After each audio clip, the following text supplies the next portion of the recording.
series for this year. This one's called Pedaling Progress, Cycling Advocacy Now in Boulder. And it's put on by Community Cycles. And today we're in partnership with Coalition for Cyclists. So thank them very much. And they bought the food. Thank you.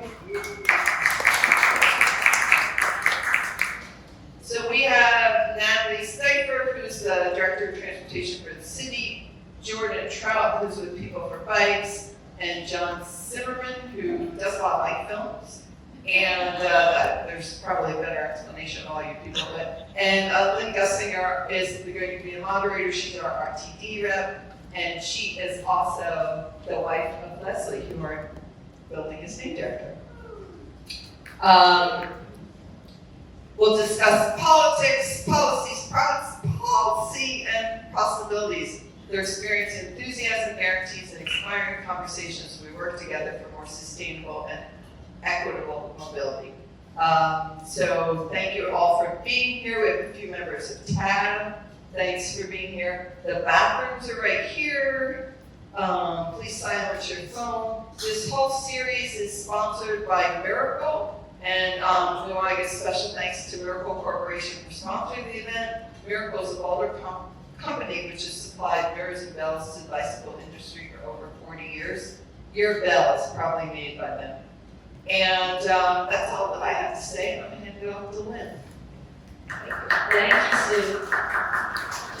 A huge thank you to Sue and to Ray. I should start naming names, but all the gang here at Community Cycles. You're doing such great work. I'm looking around the room, it's full of bike advocates, which is very cool to see. But Community Cycles is one of the stars here, and I so appreciate it with the speaker series and the room for keeping Leslie's spirit alive in his memory. I would just say that I was married to Leslie. My husband now, Steve Paul, is here with me tonight. He is also a big bike advocate. But this is a good one for me to be invited to moderate it, so I appreciate it because Leslie was so passionate about bike advocacy. He was one of the founders of PeopleForBikes and worked with the city and the county and all the different groups. So I see Zoe in the back nodding. So thank you very much, and I'm very pleased to be here with all of you. Natalie Stiffler, they gave me a bio a week ago and it's already out of date. So I'm going to turn it over to each of you to introduce yourselves and start with you, Natalie. Thanks. Lynn, do you want me to just see what I'm doing right now? Yeah, okay. We can talk about what you're going to be doing. Okay, all right. Sorry, I'm Natalie Stiffler. I'm the current Director of Transportation and Mobility with the City of Boulder. I had 2 weeks left in that position. I recently accepted a position with WSD Global, and I'll be leading their transportation business for Colorado. Hi everyone, I'm Jordan Trout. I'm the Director of Marketing for PeopleForBikes. I've been with the organization 7 years next month. And I actually started on our policy team and now work on our marketing team to make sure that all the great work that my colleagues do is broadcast to everyone. And I'm really excited to be here. Great. And I'm John Simmerman. I'm the founder of the Active Towns Initiative, which is both a YouTube channel and a podcast. And I'm also the founder of Advocacy for Healthy Communities, which is a nonprofit, which actually is incorporated right here in Boulder, Colorado. And got a couple of board members here present. And yeah, I'm based in Austin, Texas, and it's a joy to be here tonight. Thank you all. I was telling Jordan that we rode the Steamboat Gravel Ride this weekend, and some of you probably know Jim Dice, who's the CEO of PeopleForBikes, and when I looked at the results and finished just shortly behind her, I thought, oh my God, she's got COVID or broke her leg or something. So anyway, we will go the same route first to start with Natalie, and then there's so much exciting stuff happening. We've tried the North Sky Trail. It's wonderful. I know that Natalie and others are working hard, and Matt and others are working hard towards a bike path going up Highway 36, and the ride for Magnus, that's his parents have made that one of their chief advocacy positions, so hopefully we will start to make some good progress with that. Natalie, taxes aren't keeping up with transportation costs, including Boulder County's regional connections or Boulder's core arterial network goals. How will we be funding these projects, and can we think differently to meet our transportation goals at lower cost? Yeah, this is a tough question that we're constantly thinking about in the city.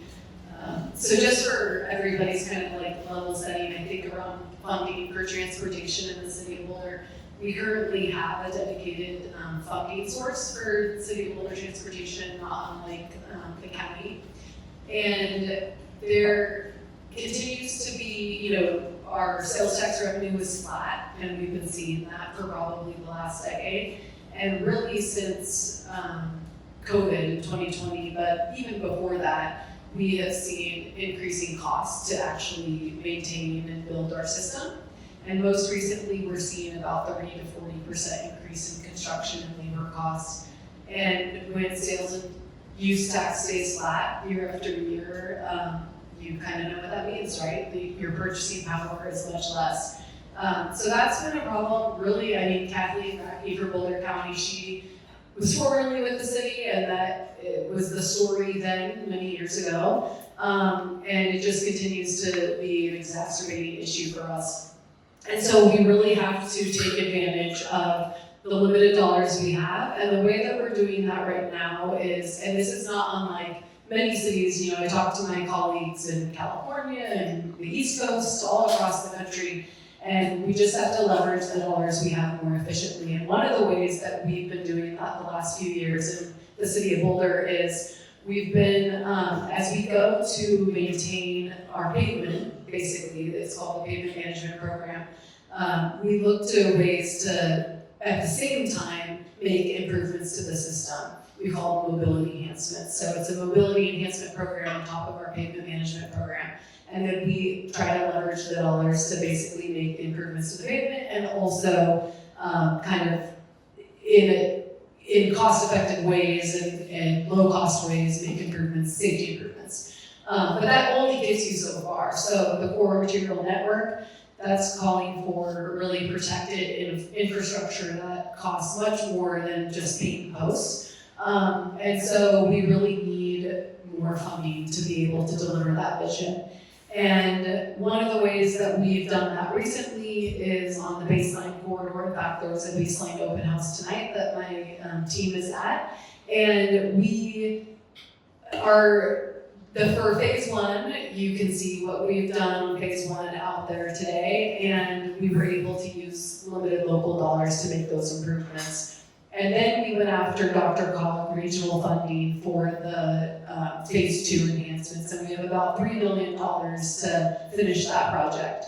And that really has to be, at this point, the way that we continue to build our system from an enhancement standpoint. We have to continue to leverage regional and statewide dollars and federal dollars. And we have great opportunities to do that over the next, I would say, 3 to 5 years.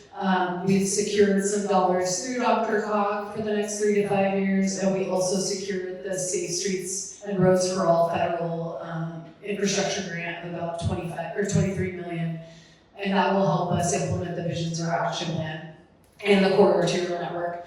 But that still isn't enough, and so I think and I know I'm speaking for a long time, so I'll just wrap up with saying, I think for us to be able to continue to maintain a system and also enhance a system, we're going to have to find additional dollars for transportation, and really just for the city. I think Nuria Rivera-Vandermeide, our city manager with the city of Boulder, is really helping us understand that we need to look at our funding as a city as a whole, and then what are our priorities as a city. The city accepted their first citywide strategic plan this year, and that gives us an opportunity to really look citywide at what are our priorities, not just in silos, department by department.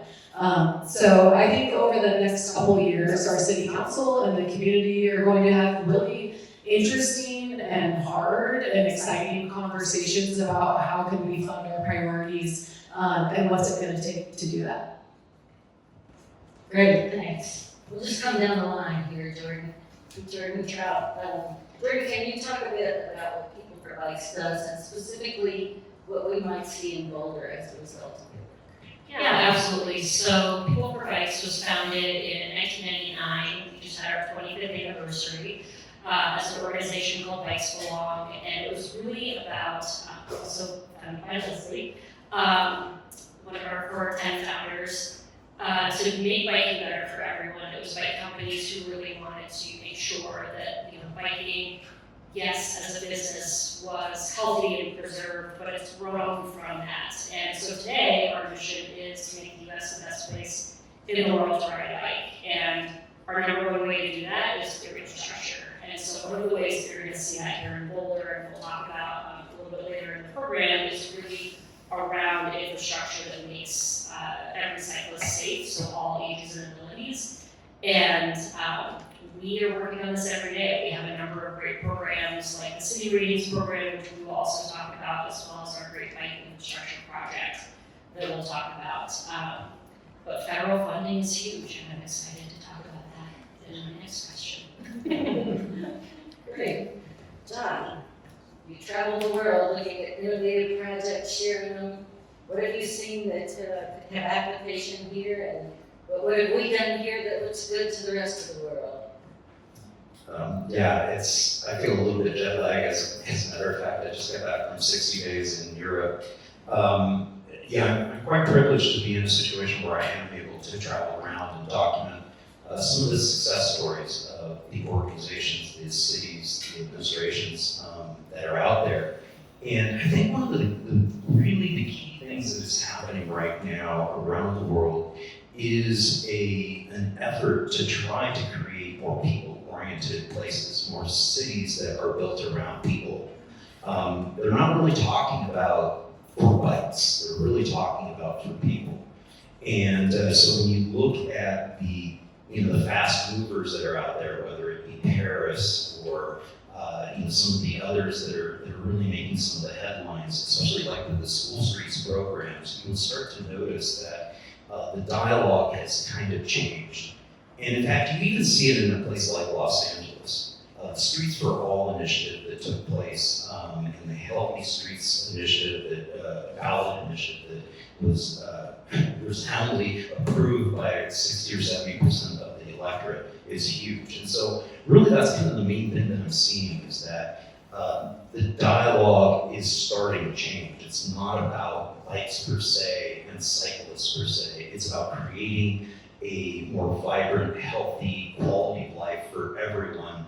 And so Professor Daniel Piatkowski in his recent book had a quote in there that said, it's not about making bicycle-friendly cities anymore. It's about how the bike can be one of many tools to make a city more livable. I'm going to steal that moment for a brief public service announcement for RTP, which is we are going to the ballot in November with a debrucing question, which RTP has been exempted from the Tabor cap. The Taxpayers' Bill of Rights, and I think most of you know it, limits how much a local government or agency can keep if you're subject to it. We're not subject to it, but we are about to be when we pay off certain bonds. So the ballot issue will start off by saying without raising taxes, and RTP keep the money that it is currently keeping in. And I will say, obviously, there's been lots of controversy, but as some of our biggest critics have been saying, it's not going to get better by starving the beast, right? So, anyway, vote to the bottom of your ballot. Well, then, what was the second part of your question? I don't think I answered that. Oh, let's see.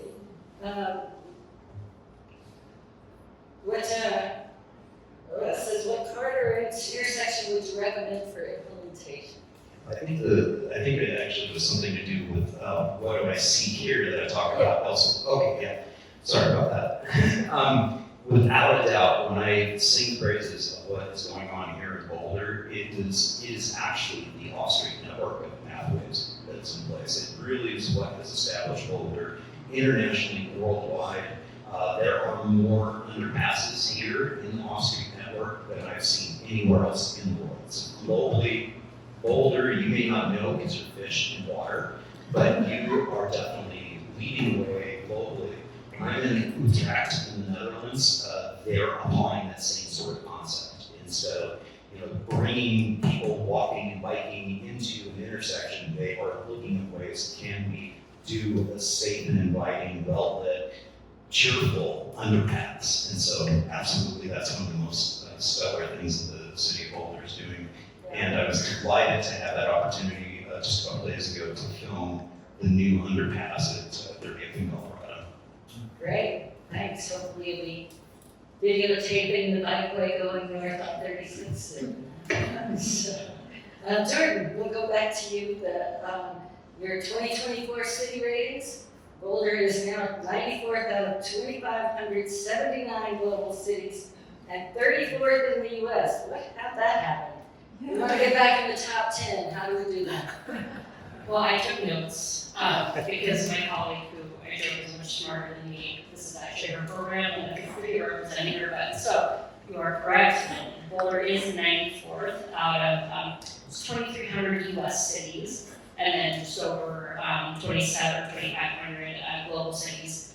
Boulder is 34th in the U.S. and number 7 in the Rocky Mountain region, and number 3 in Colorado, and number 3 in the overall mid-sized cities. So that includes cities like Providence, etc. So believe it or not, Boulder's actually doing really well. Boulder scores 70 out of 100, which is very high. The average US city only scores 30. And so Boulder is very much on the high end, and we find that 50 out of 100 is where things actually start to change. You start to see double-digit ridership, you start to see increases in safety, you see fewer fatal crashes. So 50 is kind of like the big number, so Boulder's kicking butt. Boulder would need to score an 84 to rank in the top 10 overall US this year. And the biggest areas of opportunity for Boulder are core services, access to core services. And Natalie actually touched on this with a lot of the arterial pathways. A lot of the arteries in Boulder is just a main line. And the speed limits are high, so it's high stress. And so one of the number one ways that Boulder can help improve their score and increase safety is to make sure that those arterial pathways are separated either off-road or use some gorilla, buffering and pop up some armadillos, pop up some bollards, do quick build items. The other piece that's kind of missing is transit. Lynn, I'm looking at you. Boulder needs a couple additional transit centers to help make sure that transit is accessible to all people on bikes. Because right now we have 2 and they're actually pretty close to one another. And so if you had some access, a little bit farther out off of, some of those arterial paths, that would be great. For recreation, going back to the white family, requests, Highway 36 all the way to Lyons, that is a big ask. It's 11 miles. From what I understand, they're through some of the implementation phase, and they need to do a little bit more around a few intersections. But I was told it was going to take 14 years, and it shouldn't take 14 years to build separated protected bike lanes. Paris built 341 miles of protected bike lane in 10 years. 341 miles in 10 years. Why can't Boulder build 11 in less than 14? And some of that is funding, and a big piece of that is federal funding. There's more federal funding than ever for bike infrastructure in the US. There's $13 billion over the next 5 years. PeopleForBikes is going to the table in 2026 to get even more. We're hoping to get a 20% increase in 2026 over the last reauthorization. So we want to get even more projects on the ground, more projects built. And hopefully that will be done, and Highway 36 will already be done, because all of you will be motivated to go to the city and tell them this isn't fast enough, and y'all need to figure it out and find the money and make it happen, because people are dying on our roads, and we need to make sure that they are safe and fun and accessible for all. Here you go. That's what Boulder should do. Yeah, that's great. Do I get to respond? I would love that. You wanna respond? Well, yeah, I think so. So I appreciate you sharing the numbers. I think it was interesting to hear, John, your just comments about Utrecht and like that they're kind of doing, it seems like they maybe already kind of built out their arterial system from a safety standpoint on the street. And so now they're going back and doing off-street improvements. Is that fair to say? Really, the spirit of it, whether it's on street or off street, is that if you are going to be approaching one of these arterials, et cetera, is there an opportunity to go under it? Okay. Yeah, and I think that's interesting because we're having lots of conversations right now in our community about how our kind of philosophy from a policy perspective is that we need to provide a safe connection for all users on our arterials. And I think that's partially because I think we're realistic that we're not going to build an underground system for cyclists at this point along our major arterial roads. I mean, we do have really great, like the Goose Creek Path and Boulder Creek Path. We have great multi-use path systems in addition to our arterials that we're working on. But I think in Boulder, from a kind of policy perspective, we've determined, at least the city council has determined, that we need to be making improvements on our arterials. And I think that will help us with our scores. I'll be really interested to see where Boulder is 5 years from now, and what our score looks like once we get some of the, complete the improvements on baseline and get hopefully Iris and Folsom improvements done as well. It'll be really interesting to see how we're comparing across the US. And then I think for the 36 system, I think that's a really, again, another complicated project where there's a lot of partners, there's significant funding needed, it's a very constrained kind of right-of-way, and the geography is challenging. And so I'm sure it's a very expensive project, and we're really only in the conceptual phase of it at this point. But I think I appreciate the challenge. It would be great if we could finish that in under 15 years, and we'll see what we can do. Love it, thank you. Can I say one thing about the scores on that? Martha and I were just in Kansas for the Advocacy conference earlier this summer, and one of the things that we are seeing with some of these cities that are leading on a global level is that, yes, there's the on-street network, and yes, all the arterials have safe and protected facilities there, but 60 to 70% of the entire cycle network is actually on shared space. So some form of what they call a bicycle priority street, or a fietsstraat in Dutch, and also Dutch. And that concept of a ultra slow, low speed, low volume street is the core background. Again, 60-70% of their cycle network is some form of shared space. And that doesn't necessarily always get caught in the metrics and in the algorithms. Rebecca and I have talked about this. Is a lot of these wonderful facilities, these quiet residential streets that our communities have, oftentimes don't get the credit that they deserve.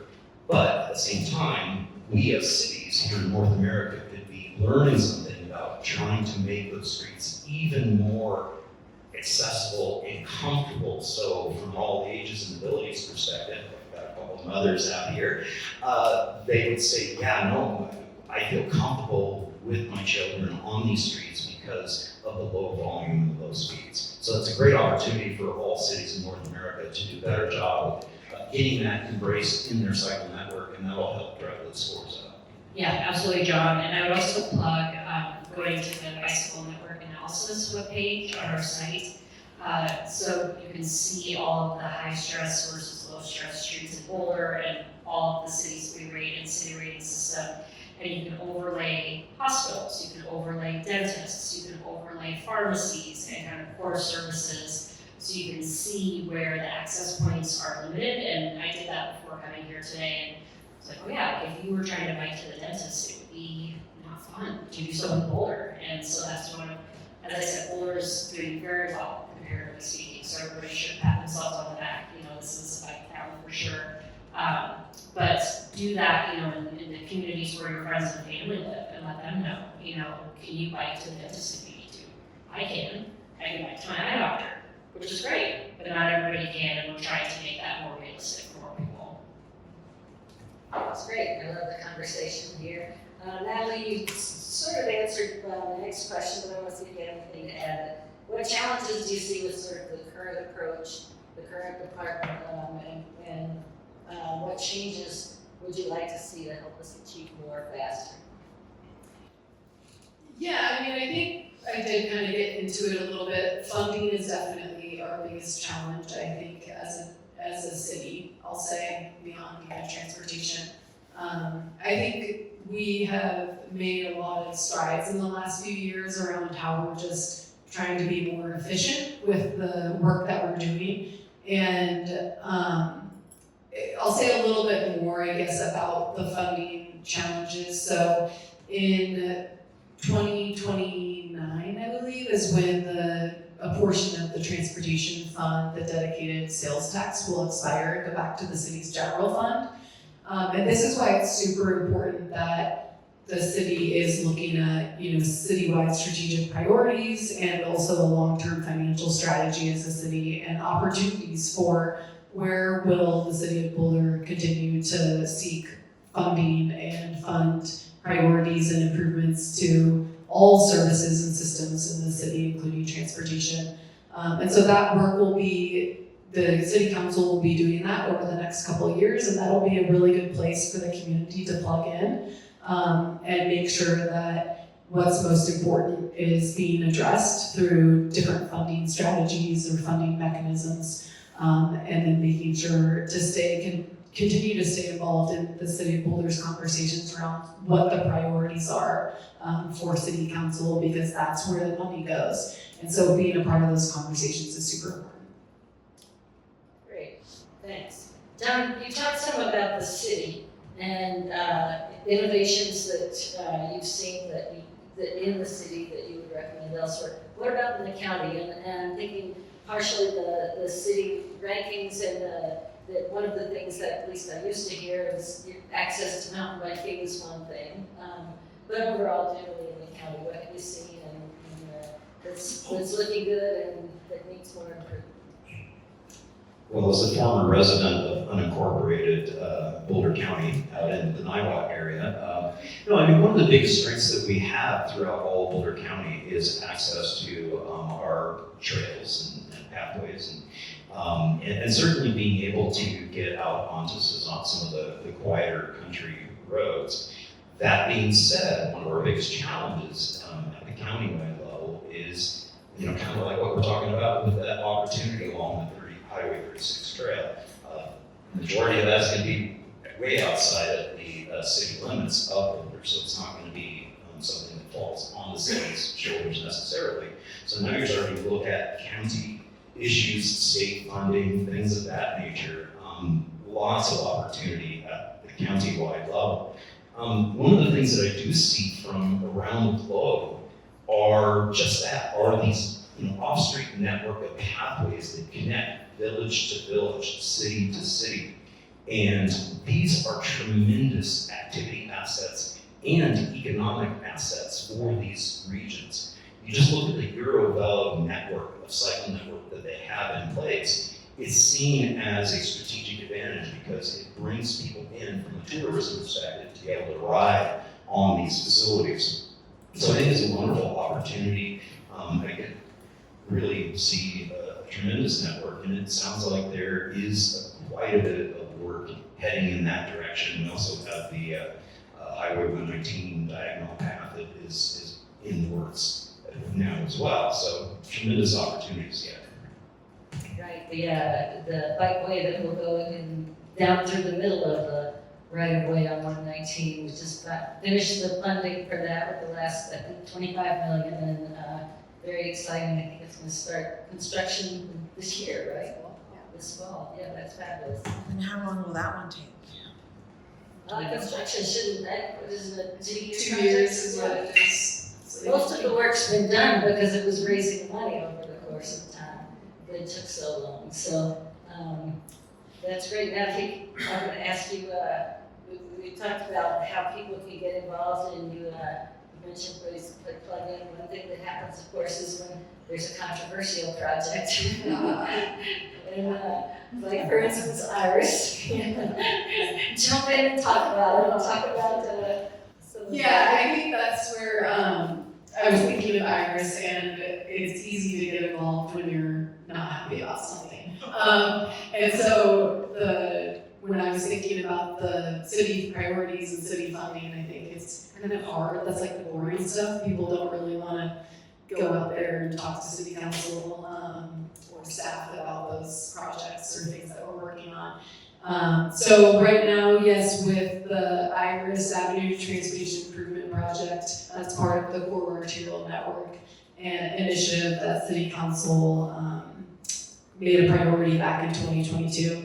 And the Iris project certainly is bringing just a lot of interest from different parts of the community. Though I will say, I think even with Iris, we continue to see kind of a, I've been, I was trained as a planner, I went to school for planning, and it was always, we kind of learned that in planning and engagement, you kind of see either people that totally hate something or they totally love something, but you're not hearing from like the apathetic middle.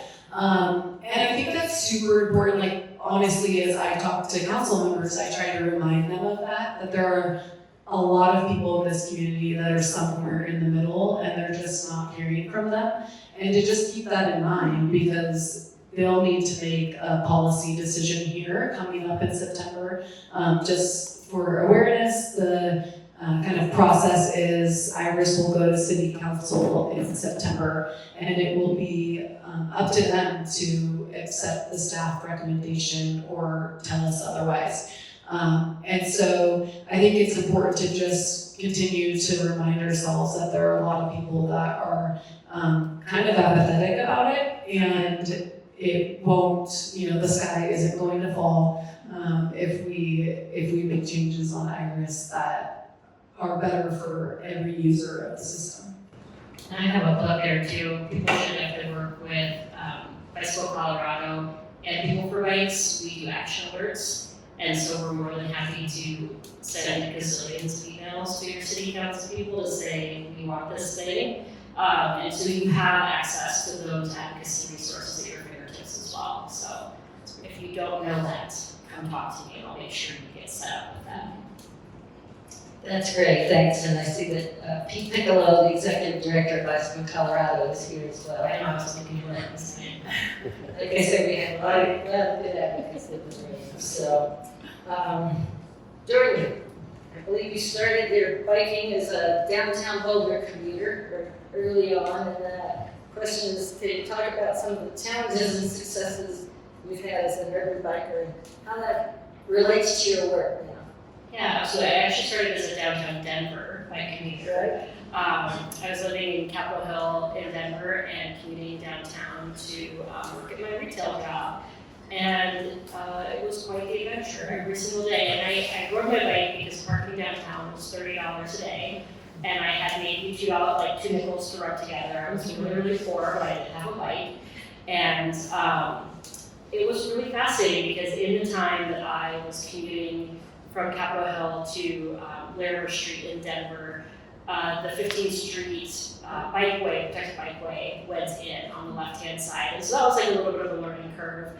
And one of the things that I experienced, and I'm sure everybody hears, is so many close calls. People just not paying attention, not looking, even with the buffered lane, very big SUVs going to very fancy hotels, not looking at all. And so I took it very personally and always felt like this can be better, And I started going to PeopleForBikes events called Biz Bikes and Beers, which then was rebranded as Draft, and kind of got involved that way, and really, felt like, and this is something that, you'll hear us say sometimes, I really wanted to help an organization prioritize the people who live in communities and not the cars that drive through them.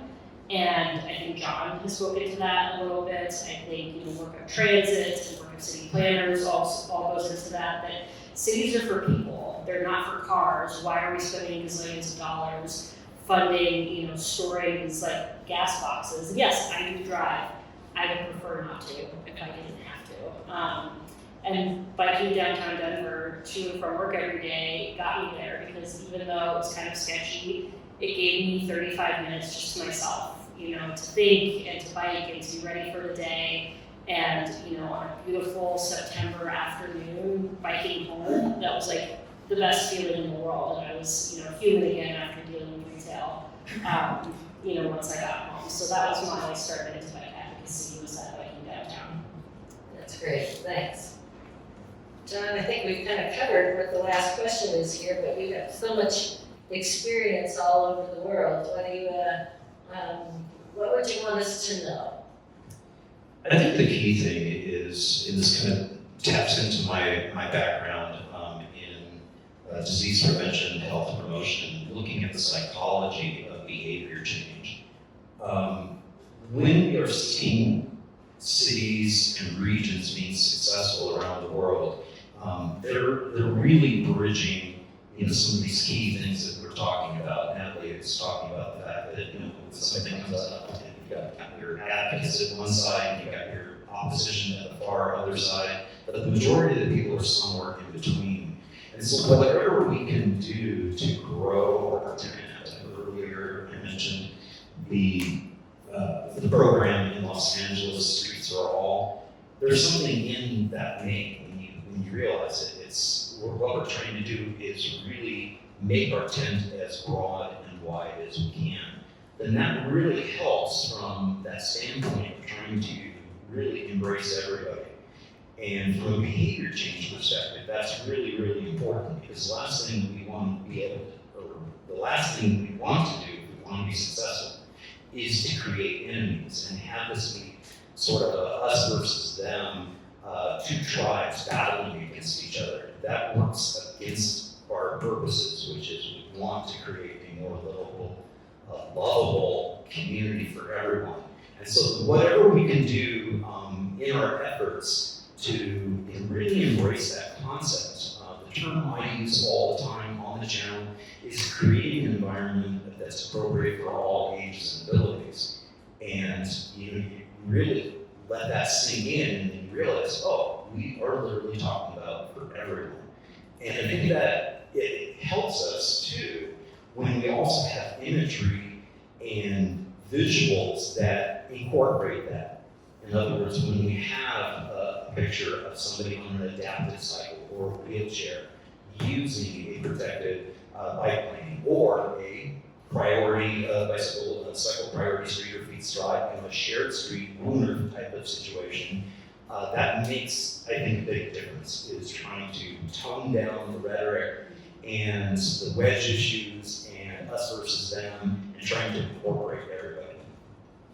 Great. And for any of you, I'm thinking in answer to some of these things about the importance of data.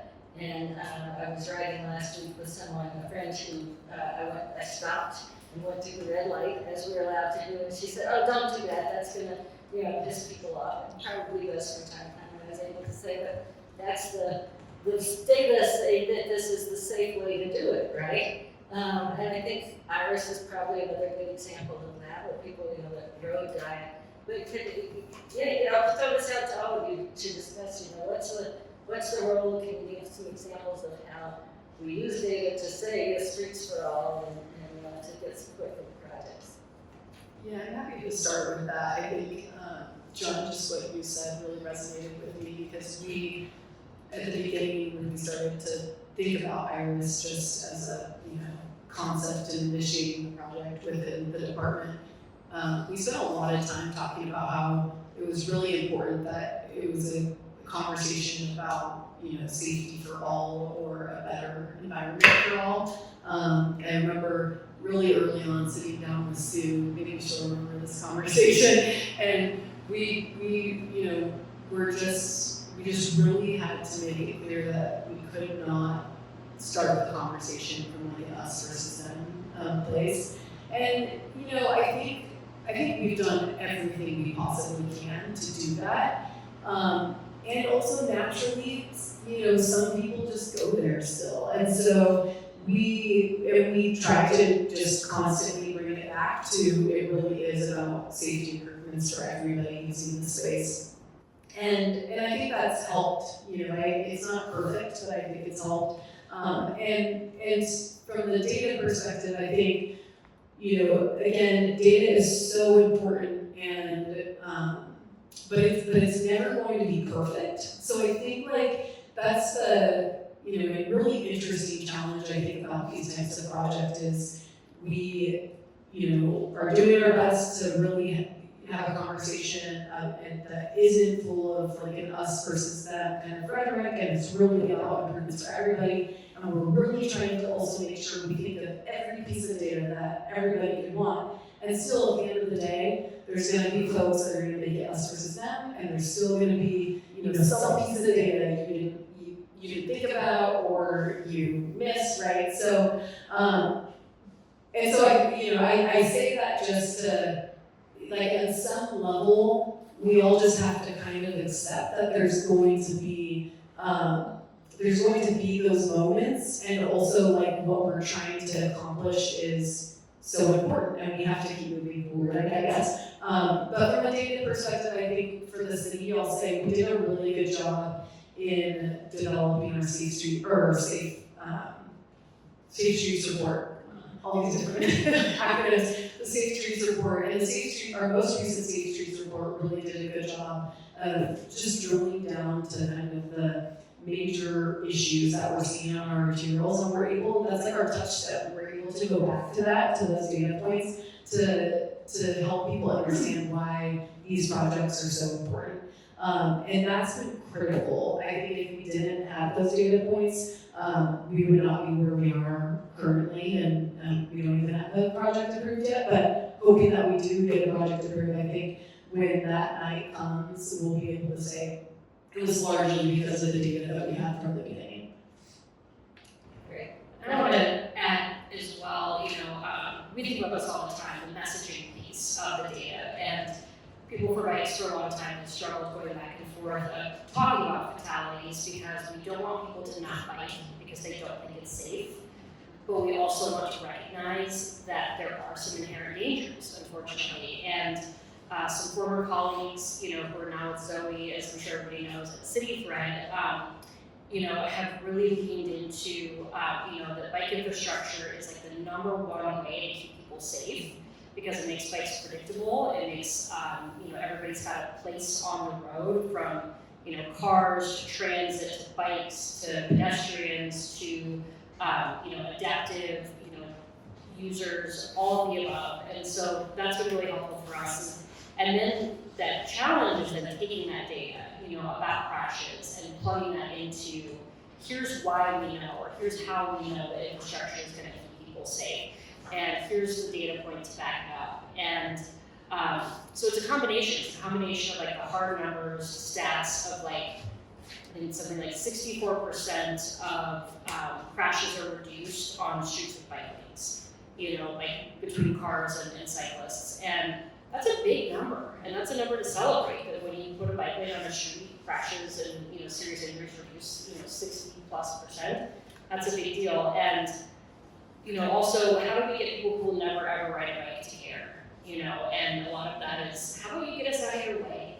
Mm-hmm. How about that? Just get us out of your, give us a place to ride and we'll be out of your way. You'll never have to think about us again. You can ride in your cyber truck, do whatever you care to do, and you never have to think about us again if you give us a place to do what we want to do. Right? So, yeah. Going along with that, and calling out Zoe again, City Thread, and Kyle and Sarah when they were at PeopleForBikes. Some of the things that they did, which really helped, some of the final mile cities. There were 5 final mile cities. I lived in one of them. I live in one of them in Austin, Texas, and it really helped a great deal because it kind of changed the framing of the messages and the polling data that took place, and then also in reinforcing some of the data that we've seen decade over decade of seeing that 60-70% of the population of people who are not currently riding would ride if it were safer to do so. Doesn't mean 100%. We don't need 100%. We just need a critical number of people to feel like it's safe enough to be able to ride.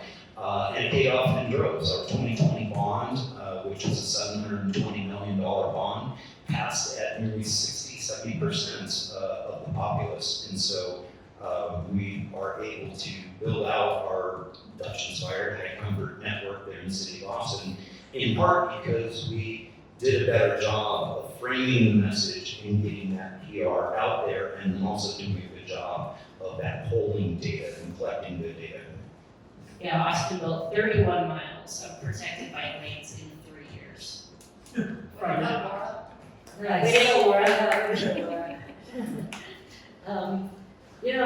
We'll come back ultimately to get a closing from you, but I think that I have a sense that there are a lot of good ideas and questions and projects that people are working on. So I want to open it up first for questions for this panel, or things that come to mind that you're working on that we can share other ways. So yeah, go ahead. I think we can all agree that expanded and new facilities for people to walk, people who use a bicycle, people that use transit is essential and crucial. It's absolutely powerful. But I think a lot of us would also argue that what can be even more powerful for us moving the needle as we want it to is to take away speed from motorists, take away space from motorists, and take away subsidies from motorists. And my question is on the third item, the third leg. Do we see, I don't want to call it low-hanging fruit because I don't think there is any low-hanging fruit on this, but do we see opportunities for new motorist user fees or expanded or enlarged user fees for motorists for increased revenue, which we all agree is really important, more revenue? Yeah, PeopleForBikes has gone back and forth quite a bit on, for example, an increase in the gas tax to help fund both general infrastructure funding as well as particularly off-road recreational funding. It is a big conversation piece that'll be part of the next surface transportation bill that comes up for renewal in 2036. So definitely on our list. Also using programs like CMAQ and other air quality opportunities to further incentivize gas taxes to help reduce the reliance on oil, and but also get these drivers to fund our bike infrastructure as well. So that's yes. Short answer, yes. We want gas to pay for bike infrastructure. Yes. Not a lane fruit, but that is a goal. I can also add, this legislative session for the state, there was initially a draft bill around, I think it was called vulnerable users. Lynn may remember it better than I do. But it was basically looking to place a fee on the weight of people's vehicles, maybe an additional fee, that would then go to a multimodal fund. My understanding is that kind of didn't make it through the session, but there's a possibility that with some refinements that may come back in the future.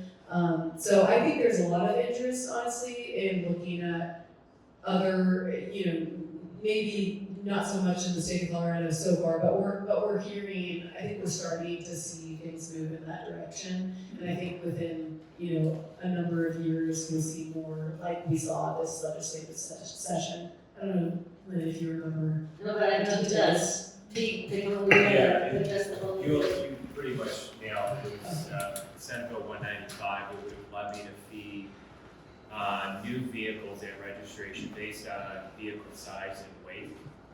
The high end would be like a Rivian at $45 a year. The average Colorado would have paid $5 to $10.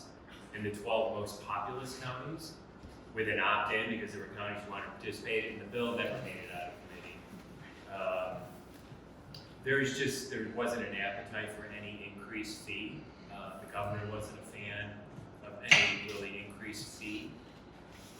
But it did start I think an interesting conversation on vehicle bloat and the impact it has on safety. And we're looking forward to continuing that conversation in the next legislative session. It was a very modest fee. Yeah. But it would have generated about, we projected 18 to 20 million a year that would go back to those 12 participating counties for bike ped infrastructure. Yeah, and I wonder, I mean, and since I only have 2 weeks left on the job, I can probably say this. Though Kathleen would probably like to hit me. I wonder if there is any possibility where something at like the county level could be explored actually, rather than at the state level, if there's any benefits to that. So I think it's something that we'll continue to talk about. Kathleen, is that discussion being had? I think that one of the things that came out of the legislative conversations was allowing, at least that could happen in the future, would be allowing counties to opt in to do that versus right now not being able to do that. So there may be, again, options where it's not required at the state level, but different counties could make choices about what to do. So I feel like it's good to keep the conversation going. Yeah, that's great, thanks. I think, yeah, into that. John, a question for you. What was the one thing that you saw in Europe that sort of lit you up and you thought you should bring this to Austin or to Boulder? Slower motor vehicle speeds. You asked for one thing, or is there one thing? Yeah, I mean, going back to what I said earlier, about 60 to 70% of these networks being shared space. The only way that these can be shared space is that they're 30 kilometers per hour. So you're looking at 18.4 miles per hour. That's the magic. Boulder has done in neighborhoods, right? Yeah, I mean, the difference, of course, is the difference between just lowering the speed limit in those areas. What really sets those communities apart is the design also reinforces the driver behavior. When the driver drives down that street, it feels more like driving on Norwood up in North Boulder, which is a wonderful example. If you all haven't been up there, yes, it's curvy, and you don't have a line of sight as a motor vehicle driver, and so it reinforces a behavior at 20 miles per hour. And that's what cities around North America can really do to help themselves out as they head towards 20 sort of campaign, is to get the design right of those residential side streets and other streets that you want to see traffic on. I've been working nationally more than locally, but really interested in IRIS. Okay, I think we do more process over IRIS than we do over widening a highway, like $1 billion highway expansions. And I've been thinking about that. If that was fundamentally a really dangerous road for cars, we would go out and fix it. But somehow we have this hyper-localization of democracy, where we feel like even though the city has adopted a plan for our arterial network, and we need to do the arterials. John, like arterials are what Boulder really has to do to get people to places. But somehow we're having to adjudicate every single leg of that with massive public process. And generally I'm for public process, but is there like a sanity check? Is there a way we can, bundle them together so that we don't have to put staff through, a year of training for every single safety project? I don't know. Hey Natalie, let me jump in on a global level and I'll turn it over. Martha, absolutely. What you're talking about too is something that has really been coming out recently, especially with the research from Ian Walker. They're at, I always space on the name of that university there in Wales, but he just wrote a wonderful piece about motor normativity or car brain. And part of the reason why we have what you're talking about, which is essentially a double standard, anything that is not a highway or car infrastructure, it has to go through a lot of extra things. And Boulder's not alone with this. This is happening around the globe. And a big part of this is that fact that we have, in our societies, have been so brainwashed about the motor normativity of drive everywhere for everything for every purpose that we don't think twice about those arterials and widenings and things of that nature. So that's a big part of it, and yeah, it's not fair, but it is happening at the global scale. I'm turning it back over to Natalie to talk about it locally. Oh, I still have to answer. So, yeah, we're having these conversations internally about what's the right balance. Certainly, we've had a couple council members kind of raise this question of this feels a little crazy making. And also, the reality is we've got car rain or whatever, right, in this community. And so there are a lot of folks that feel like they are entitled to be able to move quickly across a roadway. And so we're talking about how can we, I think as we continue to make progress on the core arterial network corridors, there will hopefully be opportunities to say, all right, we did baseline, we did iris, the sky is not falling, and we can, I think strategically look at areas where we can be more efficient with the overall kind of planning process. So I expect that we'll continue to have those conversations over the coming years. Folsom is the next corridor, and it'll be interesting. How long's it been since these were up before? 10 years? It's been 10 years, yeah. It was all no iris for 63rd, right? Hopefully we'll get it done this time.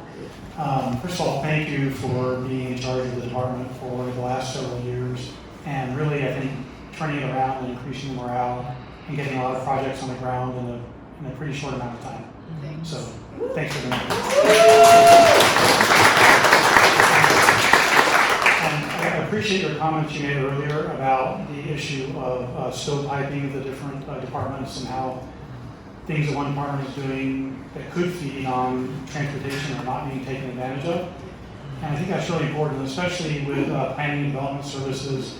When they do reviews for a very large project, transportation is not always directly coupled to it very tightly. Like Transportation Advisory Board doesn't provide input on a lot of planning and development services projects. And I think that's a big mistake and something that needs to be fixed in the, I guess it's in the city charter, I guess is where that would have to be fixed. But I think there are smaller things where there are opportunities, and I'm thinking, for example, of all the ADA ramps that are being built throughout the neighborhoods. Those could be turned into bulb outs at a relatively modest increment in cost and provide traffic calming in a lot of neighborhood streets. People are already out there working, we just have to make it a little bigger, be a little more expensive, but much less than coming back and doing separate projects later. Another good opportunity is with the Inflation Reduction Act. There's a lot of money for urban canopy, for buying trees and planting them. And so there's a real opportunity for building street calming efforts that involve vegetation and trees. I'm thinking along Baseline, where you might have an opportunity to add a lot of tree cover to a very barren and very hard surface that's going to be a problem from an urban heat island point of view. So I think there are lots of opportunities to break down these kinds of silos and make the city more efficient at building infrastructure we need for the future. Thanks. Yes, I appreciate that, and I think we're continuing to move in that direction and seeing a lot more just cross-departmental work and the way that, and again, I think, it sounds super nerdy, I think, but that's the citywide strategic plan, just those foundational documents that really help the city break down those silos and look at how do we set our priorities together, how do we set budgets together, how are we even just measuring our progress as a city together and not department by department. It facilitates those conversations. It forces us in a more organic way to come together with all the departments. So I think over the next decade, we're really going to see the city move in that direction. And I think that's probably true across the US, right? I think it's just kind of the way that city governance is moving, fundamentally probably because of resource constraints, right? So. I'd also like to address what you talked about with the ADA ramp conversions, and I've been able to document on the YouTube channel examples of going from flex posts that are out deployed to be able to create a bulb out and shorter crossing distance for pedestrians.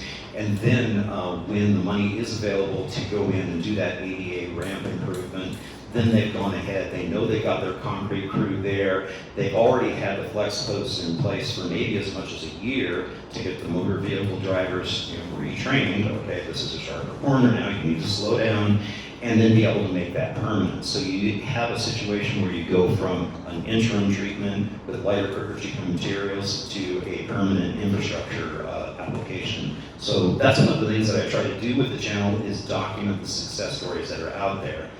So it is happening. I know it's frustrating when we see the flex posts that are out there and they're out there for years at a time. But ideally, that's the idea, is to identify that, find the money source. Maybe it's federal dollars, leveraging for ADA and get that done. And then yes, let's take that opportunity to shorten those distances and roll out. Great. Did you have a question here? Thank you. Just a question that anybody in the panel or all of you can answer for me. And I'm just a local bicycle cyclist, and I'm concerned about what is a bike? What is the definition of a bike? I can agree with all the protected bike lanes, everything you've talked about, but I experience people in bike lanes going much faster than the cars that are in the car lanes. And it's like, are there regulations, are there movements towards telling bikes that have to go over here, not here?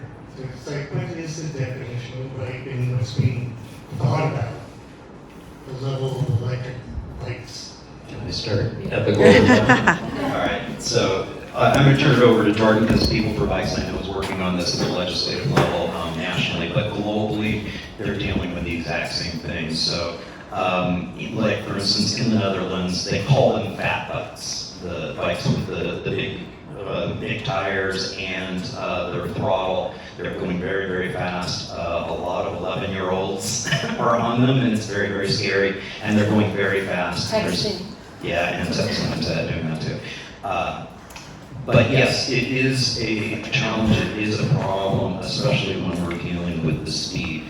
To get to more of a global question of what is a bike is many, many different things, and we're seeing those definitions changing, especially at an international level when we start to look at the cargo bike movement and logistics. Some of these bikes don't have 2 wheels. Sometimes they have 4 wheels. Sometimes they're delivering your UPS and DHL and FedEx packages.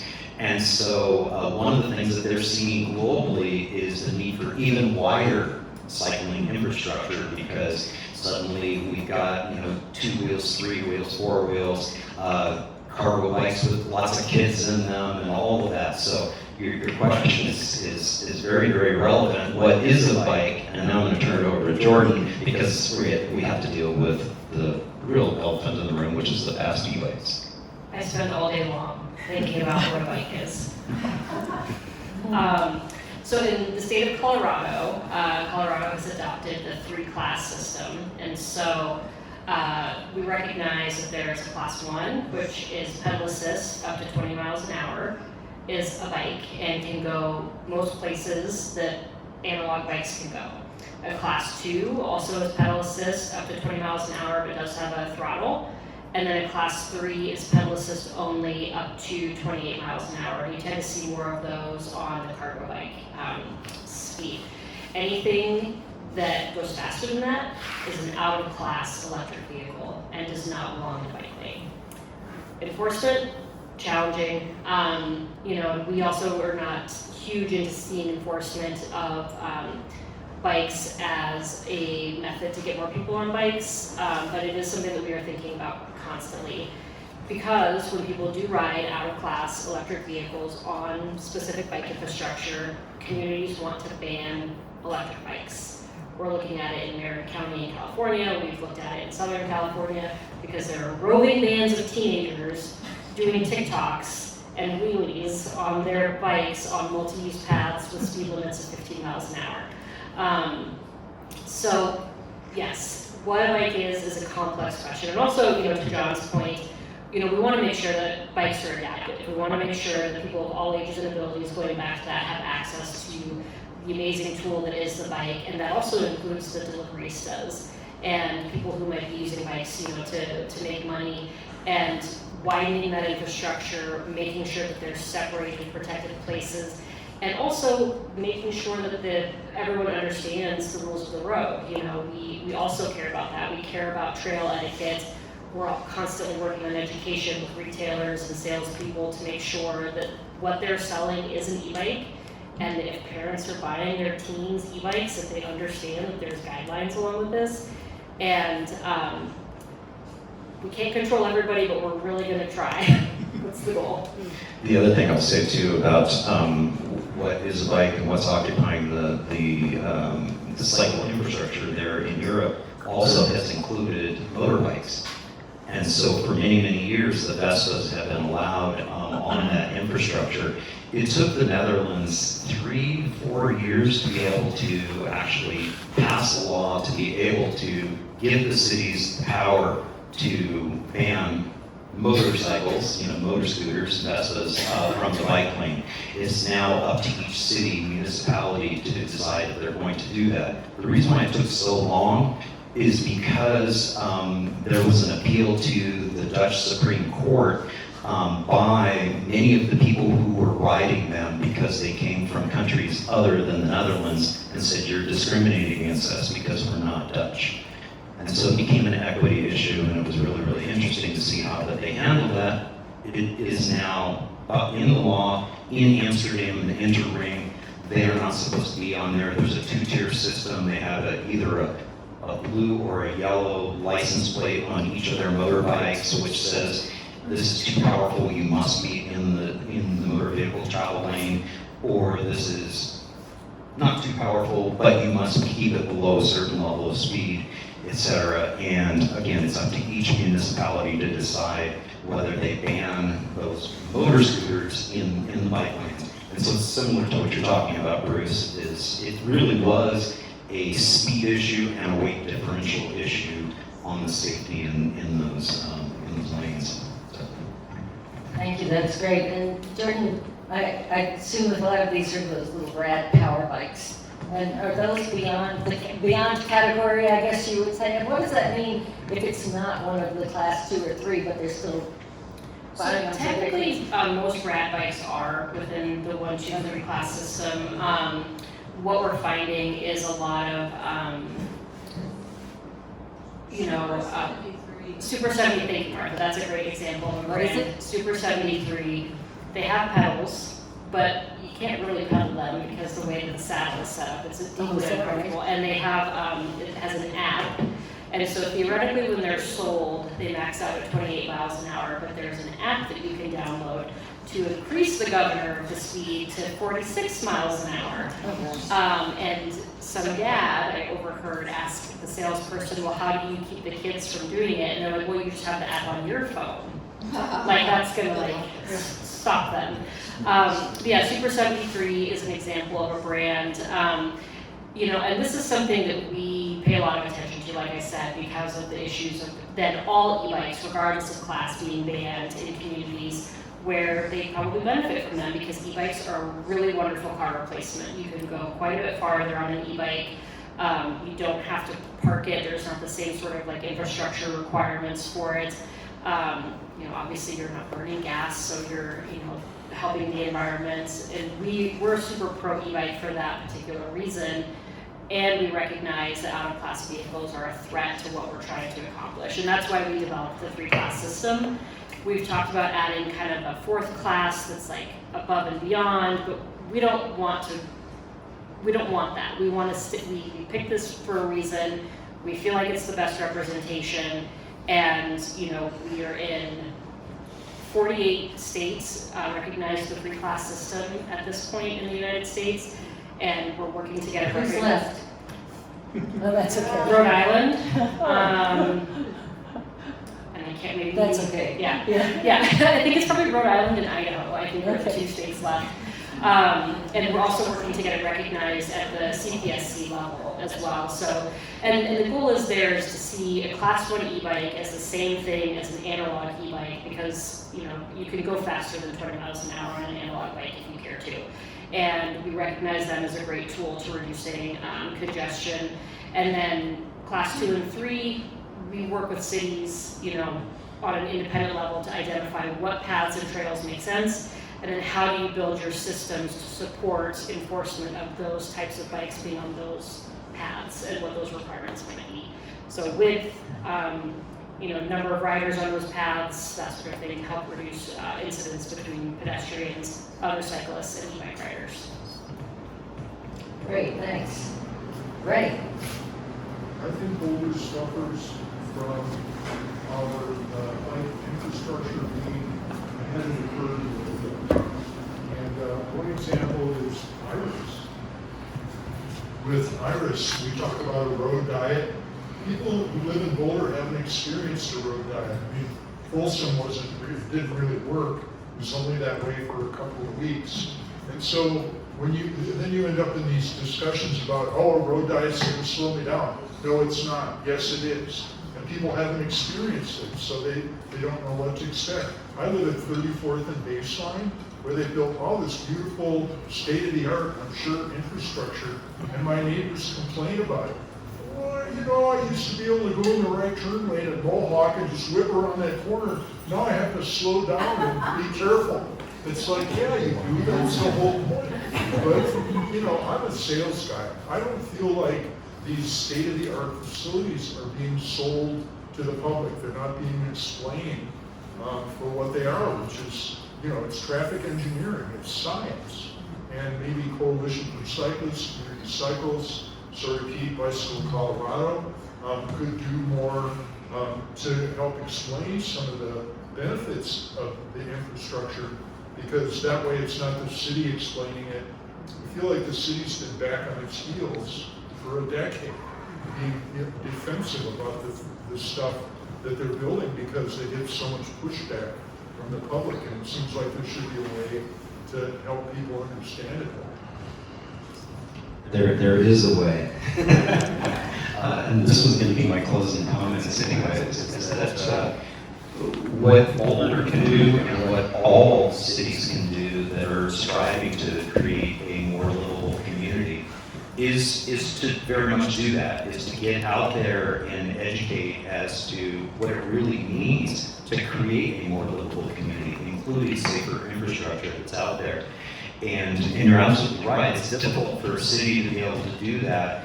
But what we can do when we grow the tent and we really grow the community awareness of is that you can then also be able to help bring the city councilors along and the other leadership along to understand that this is kind of the will of the people.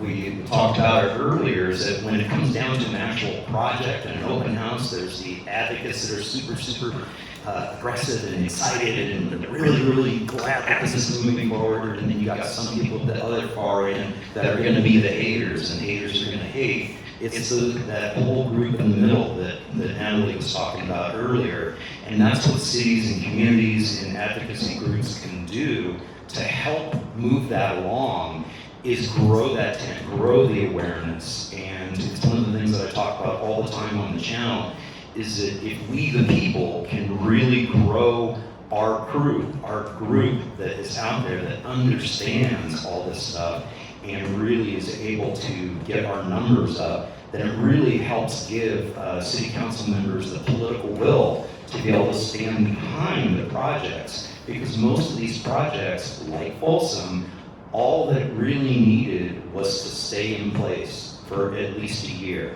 If it can stay in place for at least a year, then you can get back past it.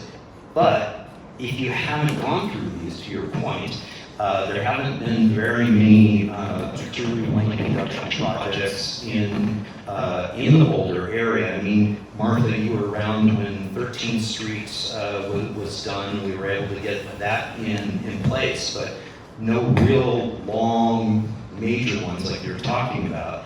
And so all the more reason to try to grow the tribe, grow the group, so that there is that community support. And again, giving the city council members, giving city leadership the backing they need to know that they can have that political will to move forward. Yeah, and I mean, I would just echo, I think everything you said is all the things that we've been talking about, and I think, and Sue and Alexi, I have gotten many calls from our staff, to really take on that role, because it really, you know, we did the analysis, we heard community feedback, and we, you know, are shaping our recommendation based on all that and based on council direction. But at a certain point, it really has to come kind of like, it's out of our hands, and it really comes to, I think, you know, as you just talked about, John, that kind of building the base and bringing more people under the tent to give council the comfort levels to be able to bring the political will forward. So I think Iris, you know, again, like I should be knocking on wood, but I think we've done that this time. I'm really hopeful and optimistic that in, you know, a little over a month, we're gonna hopefully see that all that hard work that we've been doing has paid off, because I think that has been the key and difference with this corridor, and we learned a lot, and so hopefully we'll continue to just see that progress as we go forward. And I'll speak to what Jordan had said earlier about the city of Austin and the 31 miles of protected bike lanes that have gone in place. Every single one of those miles is difficult. So put it into context. The bigger that you can grow your tent, the more people that you can get in there, and the more that you're not talking about it in the language of it being cycling infrastructure, the better. Great. I'm going to take your question in just a minute, but I'm going to ask Alexandra from the county. I know that she's project managing the Highway 36 study, and I know Kathleen and Matt and others have been working on. Can you give us a real quick update, please, Alexandra? Sure, so we just completed the bikeway feasibility study. Thank you. Thanks. Hi everyone, I'm Alexandra, I'm the bike planner for the county and the project manager for the North Foothills Bikeway that would be on US 36 from Boulder to Lyons. And we did a year-long feasibility study, and lo and behold, it is feasible. It's going to be one of the things that makes it complicated is Natalie mentioned that, you know, the topography of it's a lot of rolling hills. We'll also need to use some City of Boulder OSMP land to work with them in that process. And they have other, one of the reasons we all live here is because of all that open space, so we need to work with them on that. I just wanted also to touch on that when we did our transportation master plan way back in 2018-19, it was in there to do a separated bikeway on US 36, but it was not a priority at all. And the only reason it became a priority is because Matt from C4C kept bringing it up. And you can all do that, to bring up something positive. I have to say that when I introduce myself, when at a party, whatever, that I work for the county, people don't hear that. They think I work for the city, and all I hear is the complaints. And the city is doing so many wonderful things. The only time I ever hear a compliment about the city of Boulder is doing is when I get visitors here. So we do have a lot of great stuff going on. So the next thing is, of course, finding the money. But things are changing slowly. We do now have a grant coordinator just within our transportation planning division. So that's really great, but it's a lot of money. We need to figure that out. One last thing, I'm going to do an impromptu public meeting, because this is something that has been thinking about since the rumble strips went in on 119. So rumble strips are great, but they take away about a foot from the usable shoulder. And the shoulder on US 36 is already much more narrow than what is on 119. Of those that ride US 36, what do you think about putting in a rumble strip that takes up a foot of the shoulder? Oops, I opened up a can of worms here. No, There I'll just say, when there's a car pulled over on that shoulder and the rumble strips are there, you're forced to go into traffic. That's the problem. Good point. I had to do it twice this last week on the diagonal. Not fun. That's a very good point, thank you. Yeah. Okay. I have a question about rumble strips on diagonal How many people go 55? No. I'm 36. How many people are going towards the speed limit? 60? Not very many. And my question is how effective is a rumble strip? If someone, in the case of Magnus, that person fell asleep at the wheel, they hit a rumble strip, they're going so fast, there's not enough time to react before the accident happens. So I don't really feel like rumble strips are all that effective when you're talking about the high speeds that drivers are going. Yes, that's another point, and I will stop co-opting this meeting and just say that we're continuing to work on it. We're hoping that the North Foothills Bikeway, we can start construction in maybe 2, 3, 4, 5 years, but there's a lot of planning and a lot of public meetings where I'm hoping to see you all at in the next couple of years. Do you have a cost?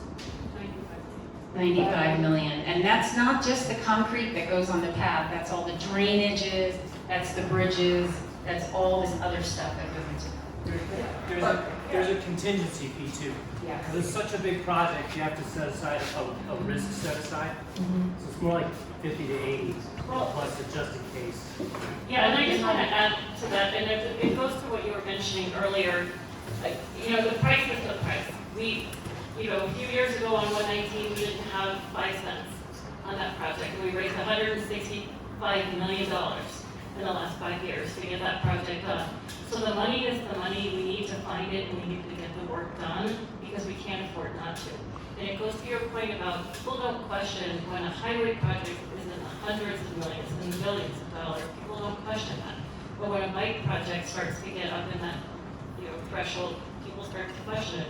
It's a safety project, and it's a safety project for people, and we need to find the money to get it done. So we will keep having the meetings, we'll keep doing everything we can to raise the money, but again, it's going to be a community-driven effort, and it's something that the Boulder County's committed to. We're working with CDOT, with the city, the town of Lyons. We've just got to do it together, and we need to get it done, and we can't afford not to. And 119 Totally agree. when? 119 is going to be completed when? It's a 2-year construction, it starts next month, and it'll go for 2 years. But that's the bikeway, the transit, the intersection improvements, that's all of the All of it in 2 years. years? That's amazing. That is great. One of the things that a lot of people have observed on 119 is it's almost an ideal right of way. There's this giant open space down the middle, and even construction's easier because you can just stage construction in places. And we need to get that on, get 36 on CDOT's 10-year plan, don't we? And that's coming up in the next year or two, and they're revising it? Yeah, Something to keep in mind. And we're trying to pair it with a wildlife crossing project on 36 as well, so it'll be a safety project for all. Everybody together. Yeah, thank you all. I heard some of the questions and also raised, and I wanted to ask it a little bit more directly. As we're trying to wake in the space, those stats that show that only 30% of users say no way, no how do I want to go on a bicycle, and everybody else wants to, and there's projects around the world that are showing this, like with the Paris, look up with Project Magnus. What are some of the most exciting, inspirational, campaigns or movements that you've seen on a grassroots or an organizational level around the United States specifically? One of them that comes to mind is the bike bus in San Waldo, so please speak to that if you'd like to, or any others. What can we and advocacy around the country look to for inspiration and example as we push for people-centric streets around our country? Yeah, you just mentioned Sam Balto, who's with the Alameda Elementary School in Portland, Oregon. He has started just this amazing phenomena around the globe. I shouldn't say he started, he actually sort of saw that San Francisco was doing it and Barcelona was doing it, and he, though, took it to a whole nother level. Why? Because he took it to social media. He got it out on TikTok, and the TikTok videos just took off. And that's a great example of increasing passion and awareness of a problem that's out there. What is the problem? The problem is that kids don't have a safe way to be able to get to school under their own power. And so they come together as a group and ride on Wednesdays to school. It's called a bike bus. It's a fabulous thing. To answer your question, more on effective program to actually get real true change, and Sam Balto will tell you this, is that what he's doing isn't the ultimate. What he's doing is bringing awareness to a problem that exists. The solution is, in fact, safe routes and safe places and safe infrastructure for all ages and abilities at all time. And you don't have to come together in a big group to ride to get to school safely. What we are seeing is an amazing effort. I mentioned it earlier. The Streets for All campaign in Los Angeles is absolutely phenomenal. And the fact that they were able to mobilize the electorate to be able to approve the HLA bond, or the HLA initiative on the most recent election, which was going to require LA to actually build out their safer streets plan, their Vision Zero plan that they already have on the books, is my example of the most encouraging example of grassroots, because that was all about getting out the vote. And I also want to piggyback on that, John, that the Paris Olympics also felt inspirational from a, car-free Olympics sort of, as I mentioned, Paris built 341 miles of bike lanes in 10 years. That's a lot. And so we've been thinking about how Los Angeles hosting the 2028 Olympics, what is LA going to do? LA, you think of it as such a car-centric city. How can we get more people on bikes in LA going to and from? And so that's the big question we're going to be asking Los Angeles over the next couple of years. What are you doing? And how quickly can you do it? Because this is a huge opportunity. Everybody expects you to fail. So how can we prove them wrong? Yeah, and it's really difficult to just simply look at other cities across other places in other nations. It just so happens that it is a very strong mayor system in Paris, and when Mayor Hidalgo in 2015 said, hey, we've got a problem, when the people are coming to visit Paris, if they can't see the Eiffel Tower through the smog, on September 27th that year, they held their very first car-free day in the city of Paris. I was there to document it, and so I was filming it, and then I've gone back 3 times since to be able to document the progress. I was just there in June. And it's really amazing, but it's not Shangri-La. There's still a lot of challenges that are there, and that's one of the things that I document in my videos, is I try to give a positive spin on it, but at the same time I'm not glossing over the challenges that are there. I'm 4th generation Los Angelino, and so I've got deep roots in LA dating back to the 1800s, and I do remember the 1984 Olympics, and so I am also keeping a close eye on that and reaching out to see how I can help Mayor Bass.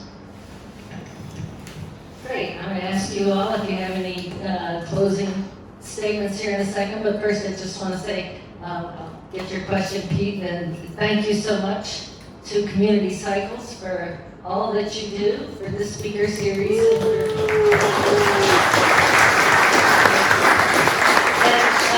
thanks, he's not here tonight, but to Barry Schacht at Miracle Bell, and as Sue said, they've been providing bells and mirrors in the bike industry for many years, and Barry and his wife Jane are great examples of entrepreneurs who are generous, community-minded, and very supportive of all of these efforts. So a big thanks to them. Pete, did you? Yeah. Very briefly, I'm just curious, John, did you get any insight into what community engagement looked like in Paris over the last, was Mayor Hidalgo like? Yeah, this is what I'm doing it. If you don't like it, vote me out. And they re-voted her in, and she said, I'm moving forward with this plan. And she was serious, and it is making a difference, especially on some of the side streets. So you get off on some of the major boulevards that are still clogged with taxis and delivery vehicles. There is protected bike lanes on them now, so those main arterials do have them. But the side streets are becoming delightful, especially with, I think it's almost 400 school street installations, where there are no cars allowed, or very, very few cars are allowed in the school areas. But as I understand, yeah, she's just put forth her vision as implementing it. we don't live in that type of environment. We are a much more of a engaged democracy, and we do have situations where there is an expectation that there's going to be open houses and there's going to be dialogue. But I mean, if I were to say one thing as an additional closing, is that if we want to see change in trying to reverse what Martha's talking about in terms of this default of us having to have all these meetings and endless conversations about bike and pedestrian infrastructure, and yet that same thing doesn't happen with automobile infrastructure, again, it comes down to we, the people. We have to grow our numbers and be able to have change at the highest levels, systemic highest levels of our government to be able to make that happen.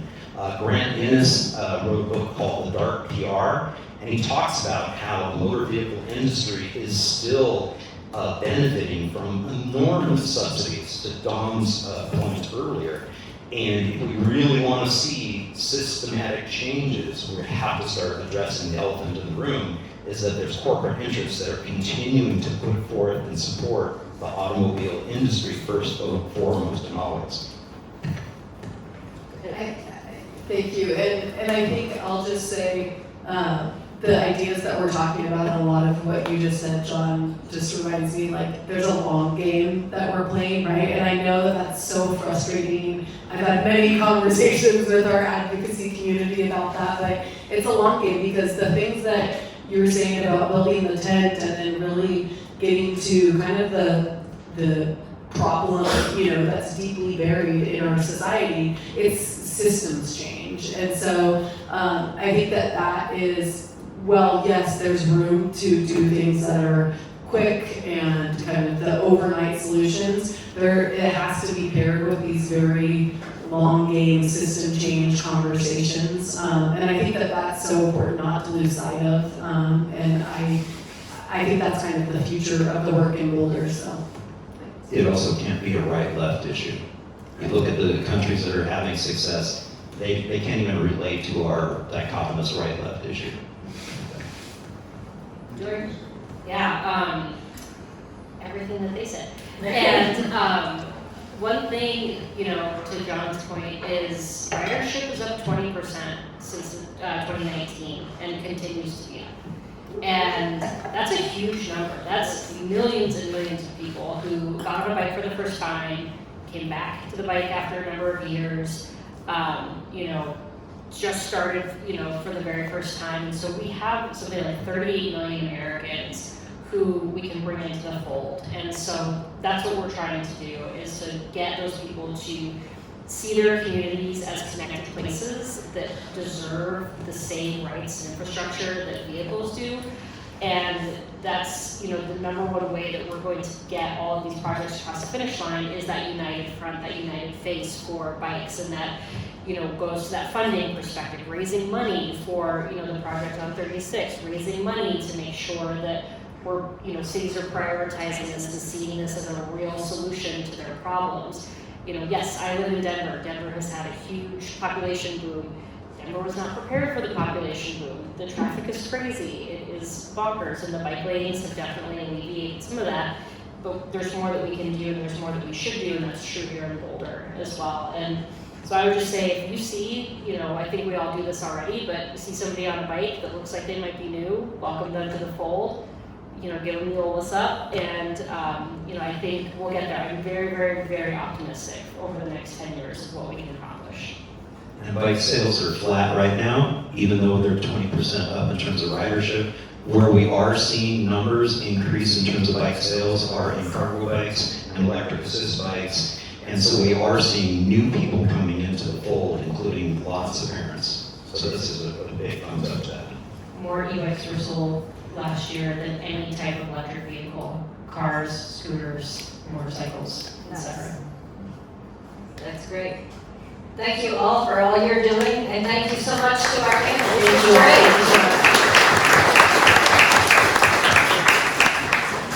Before you get up, a couple announcements. Thank you, everybody, very much. And just to add on that, the way that we have strength in numbers is become a community cyclist member. So we're advocating in Boulder, Boulder County. So join us, join Cyclists for Community, join Bicycle Colorado. It's really important for our numbers to speak loudly to politicians, which is what we do.